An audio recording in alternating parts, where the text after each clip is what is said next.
Hi friends, ఈరోజు ఈ వీడియోలో పప్పు గోంగూర ఏ విధంగా చేసుకోవాలో చూపించబోతున్నాను. దీనికోసం ముందుగా కుక్కర్లోకి ఒక హాఫ్ కప్పు కందిపప్పును వేసుకొని శుభ్రంగా వాష్ చేసుకోవాలి. ఇప్పుడు ఇందులో ఏ కప్పుతోనైతే కందిపప్పు తీసుకున్నామో అదే కప్పుతో 2 కప్పుల వాటర్ని వేసుకోవాలి. ఇప్పుడు ఇందులో పావు టీ స్పూన్ పసుపు, 1 టీ స్పూన్ ఆయిల్, సన్నగా కట్ చేసిన ఒక మీడియం సైజు ఉల్లిపాయ ముక్కలు, 2 టమాటా ముక్కలు, 4 పచ్చిమిరపకాయలు వేసి మూత పెట్టి ఒక 5-6 విజిల్స్ వచ్చేంత వరకు కుక్ చేసుకొని పప్పుని ఈ విధంగా మ్యాష్ చేసుకొని పెట్టుకోవాలి. ఇప్పుడు స్టవ్ పైన గిన్నెని పెట్టుకొని అందులో 2 టేబుల్ స్పూన్ల ఆయిల్ వేసుకొని ఆయిల్ హీట్ అయిన తర్వాత 1 టేబుల్ స్పూన్ శనగపప్పు, ఒక 7 వెల్లుల్లి రెబ్బలు వేసి వేయించుకోవాలి. ఇప్పుడు ఇందులో 1 టీ స్పూన్ ఆవాలు, హాఫ్ టీ స్పూన్ జీలకర్ర, ఒక 3 ఎండుమిరపకాయలు, కొద్దిగా కరివేపాకు వేసి వేయించుకొని ఇందులో చిటికెడు ఇంగువ వేసి కలుపుకోవాలి.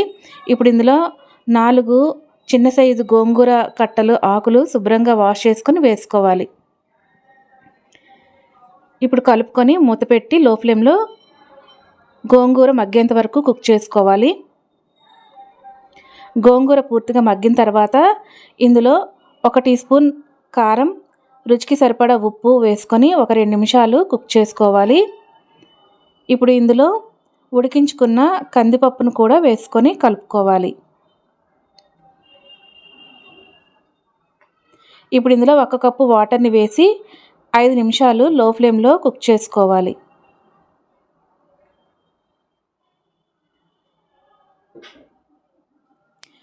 ఇది బాగా కుక్ అయిన తర్వాత తరిగిన కొత్తిమీర వేసి స్టవ్ ఆఫ్ చేసుకోవాలి. అంతే, పప్పు గోంగూర ready. Thanks for watching my video.